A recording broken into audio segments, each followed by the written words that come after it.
Hi, welcome back to Dr. Sam in the City. Emma and I have just returned from the rather lovely Monaco, and we thought we'd share some of our learnings. And we were working. We were working. Yeah, it was a very nice place to work though.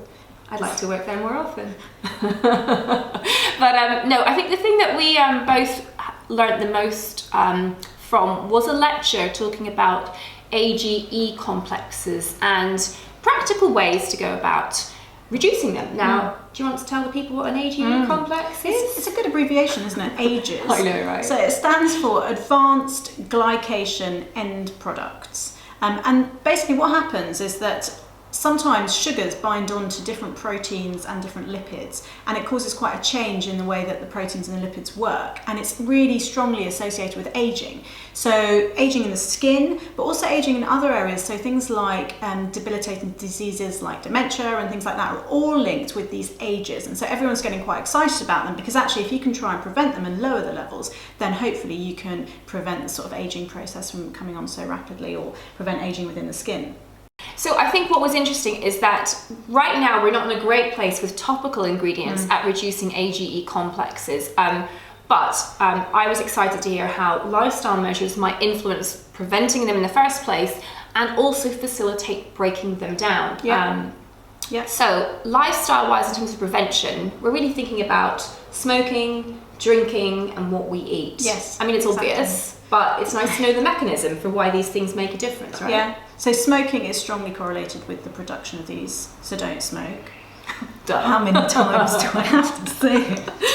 But yeah, no, smoking definitely facilitates the formation of a.g.e complexes. So you could call age complexes, age complex. It just sounds weird whenever we're saying age complex. Like I have an age complex. I quite like it. Do you like it? Yeah, I like it because it does sort of what it says on the tin. Quite. They're aging complexes, aren't they? Okay, so, age complexes, we'll go with that.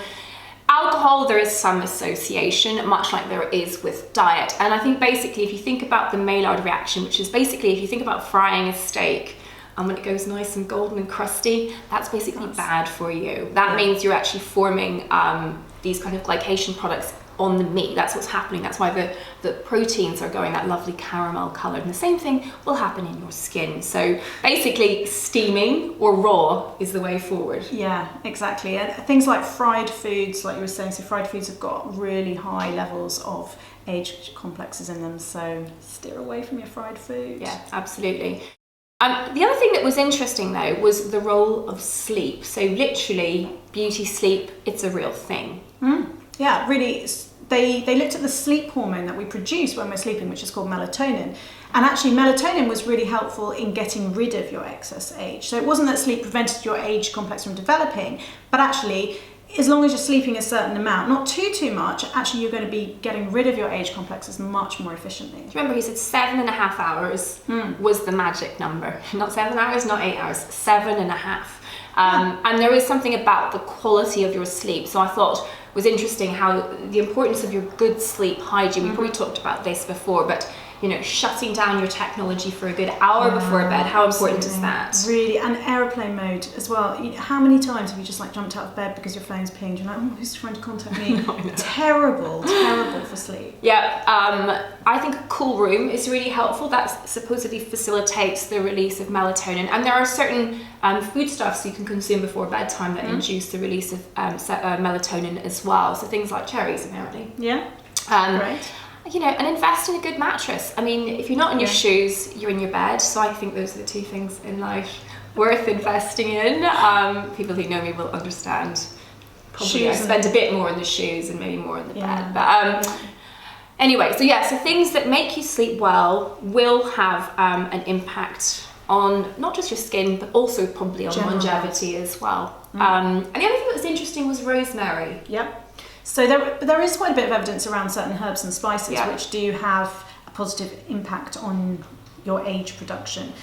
Rosemary is definitely one of them, and then there's some other evidence around ginger, cinnamon, cloves. So spicing up your food is helpful. Good. So age complexes, something to be aware of, something there's going to be no doubt more evidence around how they work, what we can do to lower them, and then no doubt topically we'll be able to address them soon enough. But for now, lifestyle. I hope that was helpful. Bye for now. Bye.